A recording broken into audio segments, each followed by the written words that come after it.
Hey guys, this is Rashna Rathor and welcome on my YouTube channel Educational Class.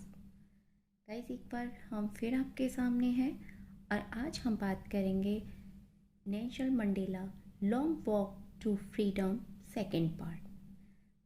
जैसे कि हम previous के videos में introduction of long walk to freedom पढ़ चुके हैं। First part long walk to freedom का read कर चुके हैं अच्छे से।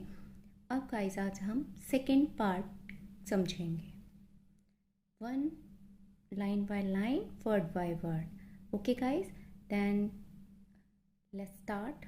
बिना टाइम वेस्ट किए हुए इसको स्टार्ट करते हैं।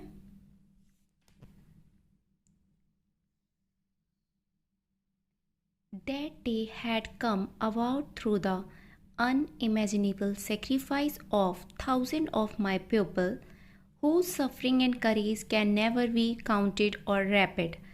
That day, वह दिन आ चुका है जो अकाल्पनिक था, अकाल्पनिक है और सेक्रीफाइस कुर्बानियों के द्वारा मेरे थाउजेंड ऑफ माई पीपल हजारों मेरे लोगों के द्वारा ये उनकी कुर्बानियों के द्वारा ये दिन आज का आया है। पीपल हु सफरिंग, लोग, उन लोगों ने जो सफ़र किया, कष्ट सहे एंड करेज, साहस से, कैन नेवर बी काउंटेड, ना तो उनकी कुर्बानियाँ, उनके कष्टों और साहस की कभी गिनती की जा सकती है और नेवर बी काउंटेड और रीपेड, और ना ही उसकी कीमत चुकाई जा सकती है। आई फेल्ट दैट डे, मैंने उस दिन महसूस किया, as I have on so many other days, जैसा मैंने अनेकों अन्य दिन में किया था। That I was simply the sum of all those African patriots who had gone before me, मैं तो मात्र उन सब अफ्रीकी देशभक्तों का योग था जो उससे पहले जा चुके हैं। यानी कि मेरे से पहले कई लोगों ने अपार्थाइड, जो वहाँ के अफ्रीकन गवर्नमेंट के अगेंस्ट लड़ाई लड़ी थी, और बहुत सारे लोग लड़ते लड़ते कष्टों को सहते सहते चले गए। लेकिन आज वो दिन आया तो वो लोग नहीं हैं, तो उनके कष्टों और साहसों की ना तो गिनती की जा सकती है, ना कीमत को चुकाई जा सकती है। लेकिन मैंने ये महसूस किया है कि जैसे मैंने अनेकों अन्य दिन किया था कि मैं तो एकमात्र अफ्रीकी देशभक्त का योग था जो मुझसे पहले जा चुके हैं। Who had gone before me? That long and noble line ended, and now began again with me. एक लॉन्ग, लंबी, और नॉबल में श्रेष्ठ, लाइन में कतार, एंडेड में खत्म हो चुकी है। Now begin again with me, अब एक नई शुरुआत दोबारा से होगी। किसके साथ? मेरे साथ। आई वॉज पेन्ड, मैं दुख में हूँ। That I was not able to thank them, कि मैं उन लोगों को धन्यवाद नहीं दे सका। And that they were not able to see, और ना ही अब वो लोग रहे कि देखने के लिए what their sacrifice had brought, कि उनके बलिदानों से और उनके सेक्रीफाइस से जो अब हमें प्राप्त हुई है उपलब्धि को वो लोग नहीं देख सके। इसके लिए आज मैं इसको सोचकर मैं बहुत दुखी हूँ। The policy of apartheid created a deep and lasting wound in my country. The policy यानी कि नीति ऑफ अपार्थाइड, रंग भेद की ने क्रिएट किया है एक डीप मीन्स गहरा, एंड लास्टिंग मीन्स कभी ना जाने वाला, वुंड मीन्स घाव, इन माई कंट्री, मेरे देश के लोगों, and my country and my people, और मेरे लोगों के। और जो हमारा all of us will spend many years if not generation recovering from that profound hurt. अब क्या है, हम सब यदि उन अनेकों पीढ़ियों तो नहीं, अनेकों बरसों बिताएंगे उस गहरे जख्म को भरने के लिए। All of us will spend many years, हम सभी बिताएंगे, if not generation recovering from that profound, गहरा, हर्ट मीन्स घाव, इस घाव को बढ़ने के लिए एक लंबा समय लगेगा। But the decades of the operations and the brutality had another unintended effect, and that was that it produced the Oliver Tambo's, the Walter Sisulu's, the chief Luthulase, the Yusuf Dados, the Worm Fisher, the Robert Sobiquets of our time. लेकिन अनेक दशकों के दमन यानी कि अत्याचार एवं निर्दयता का एक अन्य अप्रत्यक्ष प्रभाव ही था। उनका कहने का मतलब था कि इतना परेशान हो गए थे लोग अत्याचार से और दमन से। इसी दमन और अत्याचार ने हमें बहुत ही महान, नेक और बुद्धिमान, साहस, दरिया दिल लोगों को पैदा किया। वो कौन कौन थे? यानी कि इट प्रोड्यूस द ओलिवर टैम्बूस थे, वाल्टर शिशुलस थे, द चीफ ल्यूथिलस थे, द यूशफ डैडूस थे, द व्रैम फिशर थे, the Robert Sobukwes of our time के, हमारे समय के। मैन ऑफ सच एक्स्ट्राऑर्डिनरी करे, ये वो लोग थे जो बहुत ही विशेष साहस के साथ बुद्धिमानी और जेनरसिटी, नीकी और दरिया दिली थी इनके अंदर। That their like may never be known again. ऐसे लोग नेकीपूर्ण पैदा हुए थे जो शायद फिर कभी अब नहीं होंगे। पर शायद it requires such depth of operation to create such height of character. शायद ही ऐसे ही डेप्थ, गहरे शोषण की आवश्यकता होगी जो इतने महान, अगर अब कभी भी ऐसे लोग तभी जन्मेंगे जब इतना, शायद ऐसे चरित्र की ऊंचाइयों को निर्माण करने के लिए बहुत गहरे अत्याचार की ज़रूरत पड़ती है। मतलब उनका ये था कि अब इनकी ज़रूरत शायद ना पड़े, क्योंकि ये ऐसे लोग तभी जन्म लेते हैं या ऐसे लोग तभी आते हैं जब बहुत ही गहरा या बहुत ही गहराई वाले अत्याचार हो रहे होते हैं। But my country is rich in the minerals and James. मेरा देश महान है, किसके लिए जाना जाता है? मेरा देश खनिजों और हीरो मोतियों के लिए जाना जाता है। मिनरल्स मीन्स खनिज एंड जेम्स मोतियों के लिए। That life beneath it's soil, जो कि कहाँ है, किसके नीचे हैं? साउथ अफ्रीका की धरती में दबे हुए हैं। But I have always known that it's greatest wealth hits it's people. लेकिन मैं हमेशा यही कहता हूँ कि इसके, हमारे देश की महानता या हमारे देश की महानतम दौलत इसके लोग हैं। फाइनर एंड ट्रूअर, शुद्धतम और सच्चे, देन द प्योरेस्ट डायमंड। किससे भी ज़्यादा शुद्धतम और सच्चे हैं? प्योरेस्ट हीरे से भी ज़्यादा सच्चे हैं। गाइस, जैसा कि देखिए वो यहाँ पे कहना चाह रहे हैं कि ये लोग जो हमारे के कौन कौन थे, ये देखिए महान व्यक्ति, Oliver Tambos, Walter Sisulu, chief Luthuli, Yusuf Dadoo, Bram Fischer, Robert Sobukwe. बोले ऐसे लोगों का जन्म तभी होता है, कब होता है? जब कभी, अब तब पहले जब इनका जन्म हुआ तो समझ लो कितना ज़्यादा शोषण बढ़ गया था, तो इन जैसे महान ऊंचाइयों वाले कैरेक्टर का जन्म हुआ था। तो अब इनका फिर से जन्म लेने के लिए, ऐसे लोगों के लिए जन्म लेने के लिए भी ऐसे ही, अगर दमनकारी या शोषण इतना ज़्यादा हुआ तभी ऐसे लोग जन्म लेंगे। नेक्स्ट है, it is from those comrades in the struggle that I learn the meaning of courage. संघर्ष, it is from these comrade. Comrades का मतलब होता है साथियों से। इन द स्ट्रगल, संघर्ष के दौरान इन्हीं साथियों से मैंने साहस का, आई लर्न मैंने सीखा है, द मीनिंग ऑफ करेज साहस का। टाइम एंड अगेन, समय समय पर, आई have scene man and women risk and give their life for an idea, कि आदमी और औरतें रिस्क लेते हैं और अपने जीवन दे देते हैं एक सिद्धांत के लिए। I have seen many stand up to attacks and torture without breaking, showing a strength and resilience that defies the imagination. मैंने पुरुषों को हमले एवं यातनाओं को बिना झुके हुए ताकत और दृढ़ता का प्रदर्शन करते हुए देखा है, जिसकी कल्पना नहीं की जा सकती। I learn that courage was not the absence of fear, कि करेज वहाँ नहीं होता है कि जहाँ पे डर क्या एब्सेंस हो, बट द ट्रुम्फ ओवर इट, बल्कि उसके डर के ऊपर जीत है, बल्कि डर के ऊपर, द ट्रुम्फ ओवर इट, जीत है किस पे? डर पर, वहीं साहस होता है।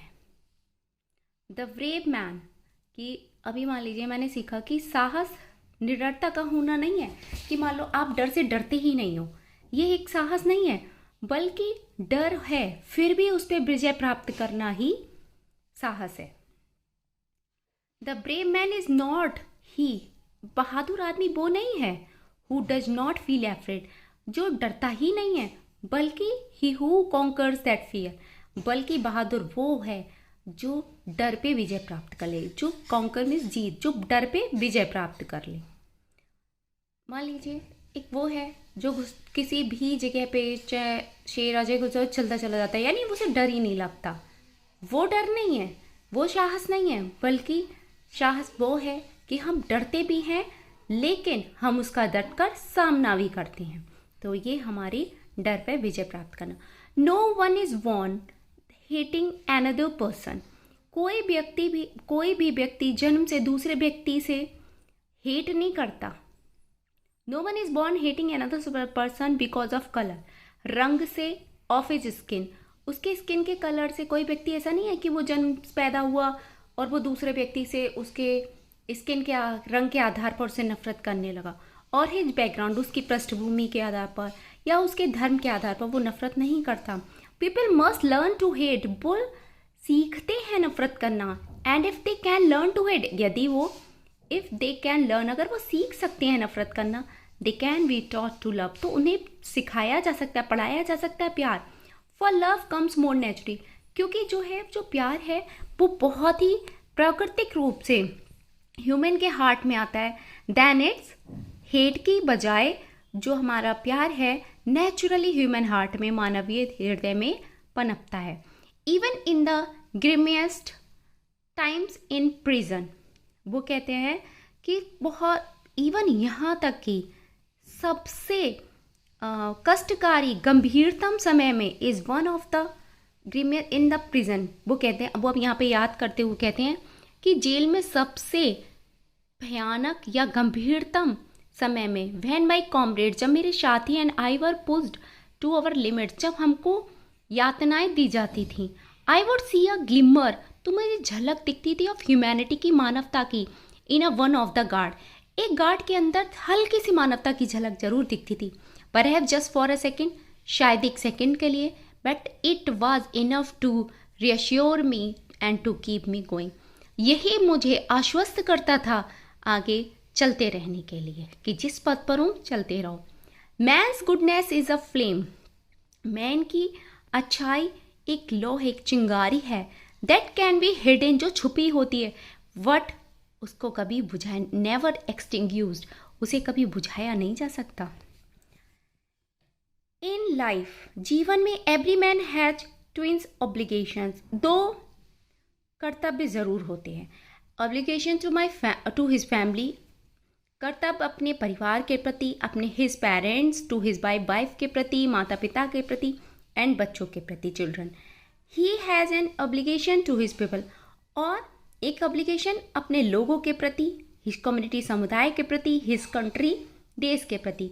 इन a civil and human society, सभ्य और मानवीय समाज में, each man is able to fulfil those obligation according to his own inclination and abilities, और आदमी जो योग्य होता है अपनी कर्तव्यों को अपने प्रवृत्तियों और योग्यता के अनुसार पूरा करने के लिए।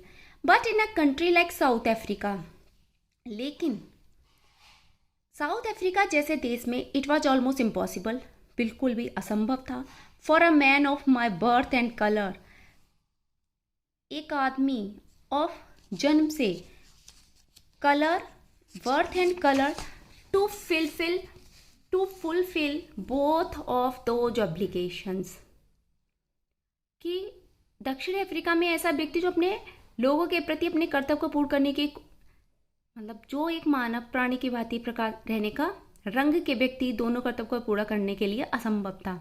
लेकिन अफ्रीका में एक व्यक्ति जो एक, जैसे हमारा ये इनका अफ्रीका था, वहाँ पे मेरे जैसे जन्म और रंग के व्यक्ति के लिए ये दोनों कर्तव्य पूरे करना असंभव था। क्यों असंभव था? या तो वह अपने देश के लोगों के लिए कर सकता है अपना कर्तव्य पूरा, या फिर वह अपने पेरेंट्स अपनी पत्नी या अपने बच्चे अपने माता पिता के लिए कर सकता है। उनको इनमें से एक ही चूज करना था, दूसरे को उन्हें छोड़ना होता था। In South Africa, a man of color who attempted to live as a human being was punished and isolated. अगर a man of color, मेरे जैसे रंग के लोग कोशिश करते थे to live a human being was punished and isolated, उन्हें पनिश किया जाता था और एकांतवास में कर दिया जाता था। In South Africa, a man who tried to fulfill his duty to his people was inevitably ripped from his family. उसको उनकी फैमिली से दूर कर दिया जाता था and his home was force to live a life apart, और अकेले रहने के लिए मजबूर कर दिया जाता था। A twilight existence of secrecy and rebellion, इस रहस्य और विद्रोह के लिए कि अभी उसको इसमें अगर आप इन दोनों कर्तव्यों को निभाना चाहते थे तो इसके लिए उन्हें एक विद्रोह माना जाता था, तो इसीलिए उनको अलग कर दिया जाता था। I did not in the beginning choose to place my people above my family, शुरुआत में मैंने अपनी फैमिली से ऊपर लोगों को नहीं चूज किया। But in attempting to serve my people, but जब मैंने कोशिश की अपने लोगों के लिए सेवा करने की, I found that I was prevented, मुझे रोक दिया गया फ्रॉम फुलफिलिंग माई ऑब्लिगेशन, मेरे कर्तव्य को पूरा करने के लिए, एज अ सन, एक बेटी के रूप में, एज अ ब्रदर, एक भाई के रूप में, एज अ फादर, एक पिता के रूप में, एज अ हस्बैंड, एक हस्बैंड के पति के रूप में। I was not born while a hunger to be free. मैं जन्म से मैं पैदा नहीं हुआ हूँ कि फ्रीडम के लिए, स्वतंत्रता के लिए भूख के साथ पैदा नहीं हुआ था। I was born free in every way, बल्कि मैं स्वतंत्र था प्रत्येक क्षेत्र में, that I could know, जैसा कि मैं जानता हूँ। Free to run, दौड़ने के लिए, in the fields, खेतों में, near my mother's hut, मेरी माँ के खेतों के आसपास खेतों में दौड़ने के लिए फ्री था। Free to swim in the clear stream, बहती हुई नदी की धारा में तैरने के लिए फ्री था। That run through my village, जो मेरे गांव के से गुजरती थी। Free the roast meals under the star, और भोजन पकाने और खाने के लिए तारों के नीचे फ्री था।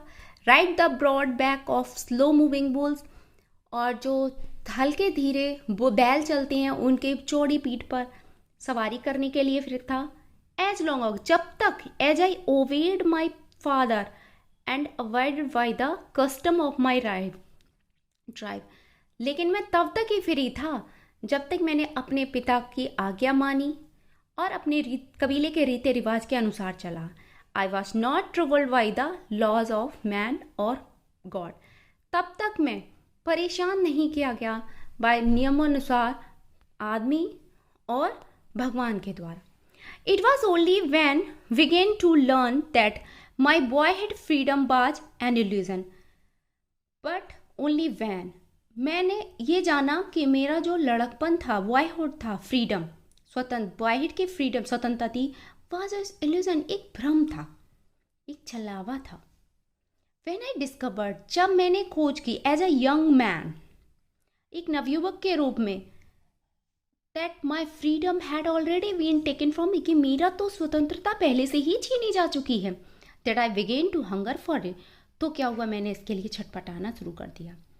at first as a student, सबसे पहले एक छात्र के रूप में, I wanted freedom only for myself, मैं स्वतंत्रता चाहता था केवल अपने लिए।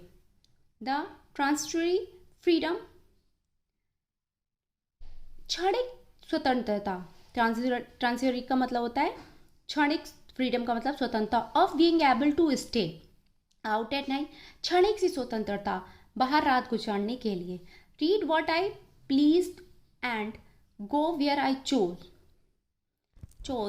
जहां मैं जाना चाहता था, जो मैं पढ़ना चाहता था, उसकी स्वतंत्रता। Later as a young man in Johannesburg, जैसे कि बाद में जोहान्सबर्ग में एक जवान व्यक्ति के रूप में मैंने क्या किया, आई अर्न, मेरी इच्छा थी, for the basic and honourable freedom की, आदरपूर्ण स्वतंत्रता की, ऑफ अचीव करने की, माई पोटेंशियल, मेरी शक्ति के अनुसार, of earning my keep, of marrying, शादी करने की, एंड हैविंग अ फैमिली, और एक परिवार रखने की। The freedom not be the obstructed in a lawful life, एक ऐसी स्वतंत्रता जो नियम एक आदमी के लिए नियमानुसार जीवन जीने के लिए होती है, बस इसकी चाह थी। But then I slowly saw that not only was I not free, but my brothers and sister were not free. But then I slowly, मैंने धीरे धीरे देखा कि केवल मैं फ्री नहीं हूँ, बल्कि मेरे भाई और मेरी बहनें भी फ्री नहीं हैं। I saw that it was not just my freedom. ये केवल मेरा फ्रीडम ही नहीं था जो मुझसे छिना है, बस कर्टेल कम हुआ है। ये ऐसा नहीं है कि कर्टेल में रिड्यूस होना, मेरा ही फ्रीडम नहीं चुना है, but the freedom of everyone who looked like I did. उन सबका फ्रीडम क्या है, प्रत्येक व्यक्ति का। That is when I join the African National Congress. तब मैंने ज्वाइन की ANC यानी African National Congress party join की। And that is when the hunger of my own freedom become the greater hunger of the freedom. तो जो पहले मेरी freedom थी, केवल मेरे लिए अपने स्वतंत्रता की फ्रीडम की भूख थी, अब वो क्या हो गई है, लोगों यानी कि मेरे देश के लोगों की स्वतंत्रता की भूख मेरे लिए बढ़ गई। It was this desire for the freedom of my people to live their life with dignity. It was this desire, मेरी इच्छा थी, फॉर द फ्रीडम, स्वतंत्रता ऑफ मेरे लोगों के लिए, जो कि टू लिव देयर लाइफ, जो अपने जीवन जी सकें विद डिग्निटी, शान के साथ, सेल्फ रिस्पेक्ट, आत्मसम्मान के साथ, दैट एनिमेटली, गति में, और जो गतिमान, जो मेरे, जिसने मेरे एम को और ज़्यादा गति में मेरे जीवन को बना दिया। That transformed a frightened young man into a bold man, और बदल गया एक भयभीत आदमी, frightened young man into a bold, bold में साहसी में। The drop a law avoiding attorney to become a criminal, और एक जो कानून रखने वाला अटॉर्नी था, वो क्या बन गया, अभी क्रिमिनल, अपराधी बन गया। That turned a family loving husband into a man without, और एक जो लविंग प्यारा हस्बैंड था वो बिना घर के हो गया। That force a life loving man to live like a monk, उसको मजबूर कर दिया गया एक भिक्षुक की तरह जीने को। I am no more virtuous, मैं बहुत ज़्यादा गुणवान नहीं हूँ, और सेल्फ सेक्रीफाइस, और ना ही मैंने उतने बहुत सारे त्याग किए हैं देन द नेक्स्ट मैन, जैसे कि पहले के लोगों ने किए। But I found that I could not even, लेकिन मैंने पाया enjoy the poor and limited freedoms। क्या पाया, that I could not enjoy the poor and limited freedom I was allowed when I knew my people were not free। I was allowed मैंने लेकिन मैंने पाया कि मेरे लोग आज़ाद नहीं हैं। मैं तो मुझे मिली थोड़ी सी आज़ादी भी मुझे आनंद नहीं दे रही थी। फ्रीडम इज डिविजिबल, ये इसको डिवाइड नहीं किया जा सकता, स्वतंत्रता को डिवाइड नहीं किया जा सकता। Chain on any one of my people, किसी के ऊपर पड़ी जंजीर मेरे लोगों के, बर the chain on all of them, वो सबके ऊपर है। ऐसा नहीं है कि एक को फ्रीडम है एक को नहीं है, नहीं, अगर एक पे चेन है, समझो जंजीर पड़ी है, तो वो सब पे पड़ी है। The chain on all of my people but the chains on me, अगर मेरे उनके ऊपर सभी मेरे लोगों के ऊपर जंजीरें पड़ी हैं, तो वो जंजीर मेरे ऊपर भी पड़ी है। आई न्यू दैट, मैं जानता था, the operation must be liberated just as surely as the oppressed, कि दमनकारी को उसी प्रकार आजाद करना पड़ता है जिस प्रकार पीड़ित को। A man who takes away another man's freedom is a prisoner of hatred, he is locked behind the bars of prejudice and narrow mindedness। prejudice का मतलब होता है पक्षपातपूर्ण, and narrow mindedness संकीर्ण।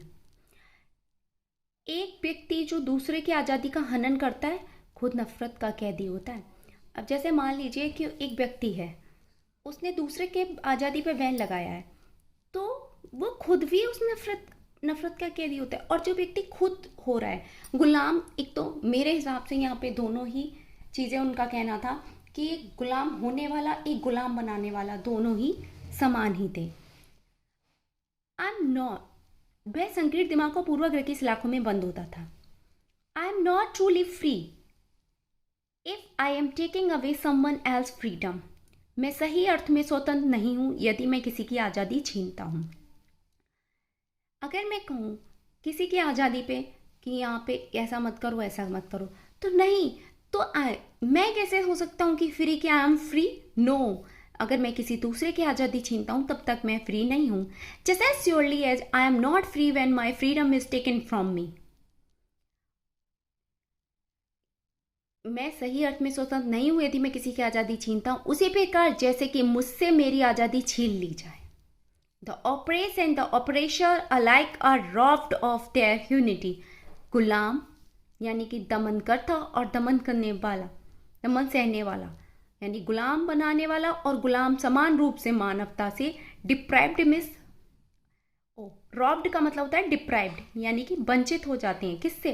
देयर ह्यूमिलिटी, अपनी मानवता से वो लोग वंचित हो जाते हैं.